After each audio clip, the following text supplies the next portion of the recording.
Muito bem, então. Gravando áudio e som. Não, áudio e o que, animal?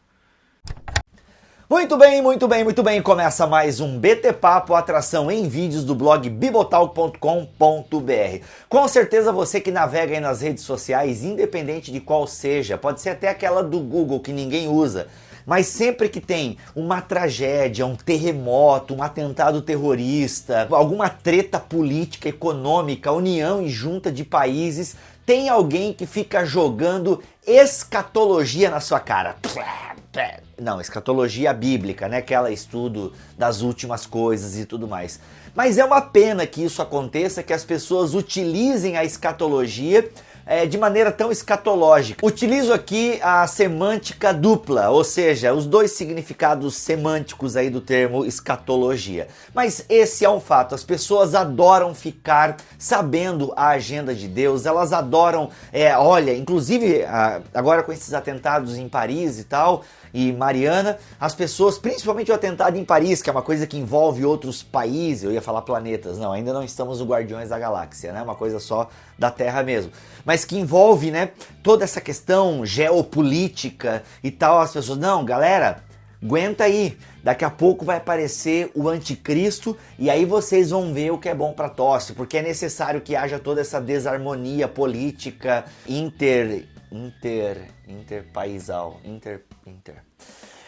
É necessário que haja toda essa treta política, geopolítica globalizada para que venha o anticristo e ele instaure o seu governo e tudo mais. Então, as pessoas ficam utilizando o fim dos dias, né, os últimos dias, para falar da mensagem do Evangelho. E será que essa é uma boa maneira de nós falarmos a mensagem do Evangelho? Não sei, tenho as minhas dúvidas, porque afinal, o que significam as últimas coisas, os últimos dias? As pessoas adoram dizer que estamos vivendo os últimos dias. Acontece que quando Mateus escreve o capítulo 24 do seu evangelho, ele fala dos últimos dias. Lucas fala dos últimos dias no seu evangelho, fala em Atos dos Apóstolos, inclusive um texto muito legal que eu gosto, que é quando nasce a igreja de Jesus, que é no dia de Pentecostes, Pedro fala e cita Joel capítulo 2 dizendo: "E acontecerá nos últimos dias, diz o Senhor, que derramarei o meu espírito sobre toda a carne, vossos filhos e vossas filhas profetizarão, vossos jovens terão visão e sonharão, vossos velhos", e por aí fala dos servos e servas, que todo mundo vai ser dinamizado pelo Espírito. Ou seja, Pedro, quando traz esse discurso, ele acreditava já estar vivendo nos últimos dias. E essa é uma verdade bíblica. Quer saber qual é a verdade bíblica acerca dos últimos dias? É que, desde que Jesus se encarnou, nasceu, viveu, morreu, ressuscitou e ascendeu, nós estamos vivendo os últimos dias. O Apocalipse é agora, meu amigo. Essa é a verdade bíblica. É fato que toda geração, de alguma forma, já pensa estar vivendo nos últimos dias e ela não está errada em pensar isso.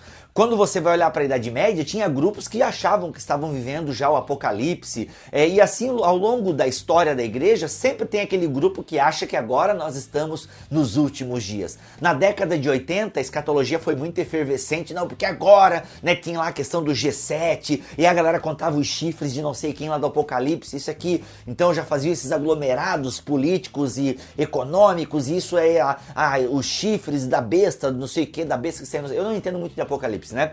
Mas o fato é isso, que a galera, qualquer coisa internacional já fazia algum link com Apocalipse e a gente, não, agora nós estamos vivendo o fim dos tempos, porque nunca teve um terremoto como teve agora. Tu não viu lá no filme San Andreas? Que coisa absurda. Mas isso é um filme, né? Mas enfim, a galera, não, porque nunca teve um terremoto na hora, haverá... nunca os filhos foram tanto contra os pais, né? Até o caso da Richthofen aí, não sei o que, não sei o que lá. Gente, a Richthofen não é pastora e ela não é líder da comissão de não sei o que, não sei o que lá. Isso é mentira. Enfim, foi um adendo inútil. Mas se a gente vai olhar para o livro de Atos, nós percebemos que, primeiro, a igreja já acreditava estar vivendo nos últimos dias. E a igreja tem que acreditar que ela está vivendo nos últimos dias, porque de fato ela está vivendo nos últimos dias. Mas os últimos dias é um período de tempo que já começou lá com a vida e obra, morte, ressurreição e ascensão de Jesus Cristo. Essa é a verdade bíblica. E quando a gente vai ler o livro de Atos, nós percebemos que essa ênfase na escatologia da segunda vinda de Jesus não é a ênfase da pregação dos apóstolos, não é a ênfase daquilo que se deve construir a mensagem do evangelho. Paulo e Pedro até citam a questão da segunda vinda, mas não é a ênfase na pregação. E esse é o problema, quando eu faço da segunda vinda a ênfase da minha pregação. Tu acha que falando de anticristo no Facebook vai ajudar alguém a ir para o evangelho de Jesus Cristo? Sério mesmo? E é importante eu dizer isso, nós nos preocupamos tanto com o fim dos tempos que esquecemos dos confins da terra. Então nós entendemos que a verdade bíblica é que nós já estamos vivendo o reino de Deus, mas ainda não. Ou seja, nós, aqueles que são alcançados pela palavra e regenerados por ela, já vivem a nova ordem ainda estando na velha ordem. Nós temos essa dupla cidadania. Então, esse é o nosso dever. Essa é a nossa mensagem. Não é tanto apontando para a segunda vinda de Jesus, mas apontando para a primeira. Somos chamados a sermos testemunhas, não videntes. Testemunha! Testemunha! Esse é o ponto. Nós somos chamados para isso, não para ficar agora vendo qual é a agenda de Deus. Não, esse tipo de escatologia vai trazer as pessoas por medo de ir para o inferno. Não, nós devemos apontar para a primeira vinda de Jesus, porque nós somos o quê? Atos 1:8, e vocês serão minhas testemunhas. Nós testemunhamos daquilo que vimos e ouvimos. E hoje em dia nós, que somos dinamizados pelo Espírito Santo, tivemos essa era da igreja inaugurada mediante a descida do Espírito Santo, que é o terceiro ato divino mais importante na história, nós somos chamados a sermos testemunhas. Nós temos que e nós testemunhamos o quê, irmãos? O anticristo está vindo aí. Não, irmãos, Jesus Cristo, o Filho de Deus, o próprio Deus veio e morreu pelos nossos pecados. É isso que nós somos convocados a testemunhar. Não sermos videntes daquilo que está por vir. Essa é a verdade. Já estamos vivendo nos últimos dias. Não vamos focar no fim do mundo. Vamos focar no início de um novo mundo. Esse é o nosso chamado, esse é o nosso dever. Nós que de alguma forma já experimentamos, não o além, porque nós não falamos de um além, nós falamos daquilo que Deus já fez, mas que ainda não se concretizou, porque Ele já fez em Cristo, no Cristo que está assunto aos céus. Ou seja, Cristo é a entrada do ser humano no plano de Deus que ainda está por vir, mas já está concretizado, porque o reino de Deus, ele é já, mas ainda não. Esse é o nosso dever, essa é a nossa mensagem. Devemos olhar para os sinais, sim, os sinais estão aí, mas sempre houveram sinais, sempre na história da igreja virão sinais. Por quê? Porque nós estamos vivendo os últimos dias. Os últimos dias podem ser hoje,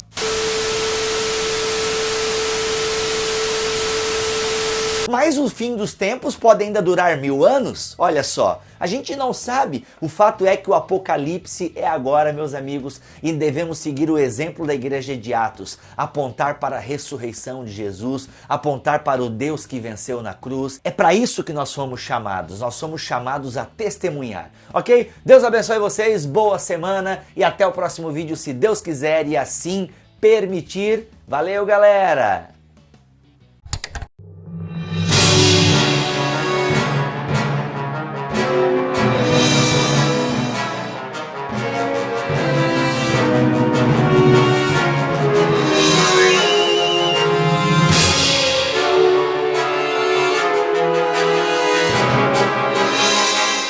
Mas o que acontece? As pessoas fazem isso.